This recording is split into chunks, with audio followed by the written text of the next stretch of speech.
యుద్ధం ఏ దిశకి వెళ్ళబోతోంది? తాజాగా ఖతారు, తర్వాతన బహ్రెయిను, ఇరాక్ అక్కడున్న అమెరికా స్థావరాల మీద జరిపిన దాడిలో ఇప్పటి వరకు 2 ప్రాణాలు కోల్పోయింది ధృవీకరణ అయింది. ఇంకా ఎంతమంది ఉన్నారు, అక్కడ ఎంత ధ్వంసమైంది అన్నది బయటికి రాలేదు.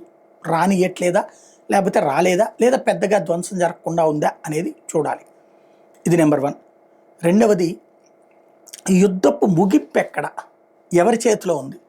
సాధారణ కొంతమంది ఇప్పుడు మాట్లాడుతున్నారు ఏ ప్రభావం ఉండదు మనకన్నటువంటి.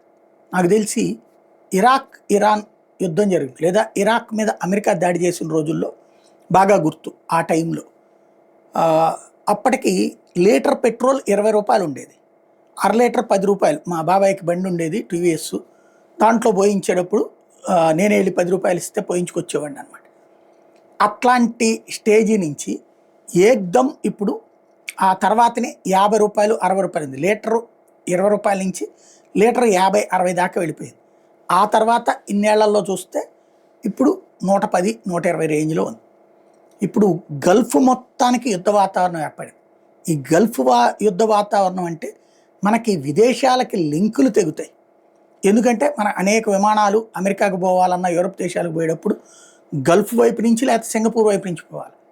ఇప్పుడు గగనతలాలకు సంబంధించినటువంటి సంక్షోభం ఒక పక్కన వస్తుంది. రెండవది, సరుకులు ఎక్కడెక్కడ స్ట్రక్ అయిపోతాయి, ట్రాన్స్పోర్టేషన్ ఇబ్బంది అయిపోతుంది. అప్పట్లో కూడా చాలా ఇబ్బంది అయినటువంటి పరిస్థితి. అలాగే ఉపాధి అవకాశాలు వదులుకుని ఉన్నట్టుండి స్వదేశాలకు వస్తే ఒక్కసారిగా నడి రోడ్డు మీద నిలబడ్డటువంటి పరిస్థితి అవుతుంది జనాలది. ఇన్ని రకాల సమస్యలు ఉన్నాయి. అలాగని యుద్ధం ఆగుతుంది అంటే అందరూ అదేదో దాగుడు మూతలు దండాకోరు పాటలాగా అందరూ ఎవరికాళ్ళు ఎక్కడోళ్ళు అక్కడే గప్చిప్పని ఆగిపోవాలి. అలా ఆగితే యుద్ధం ఆగి ప్రశాంతత నెలకొన్నట్టు. అప్పుడు ట్రంప్ కోరుకున్నదైనా, లేకపోతే ఆయనకు నోబెల్ శాంతి అవార్డుకైనా అర్హుడవుతాడు. అలా కాకుండా ఫ్లేరప్ అయితే ప్రపంచం పెను సంక్షోభం ముందున్నట్టు అవుతుంది.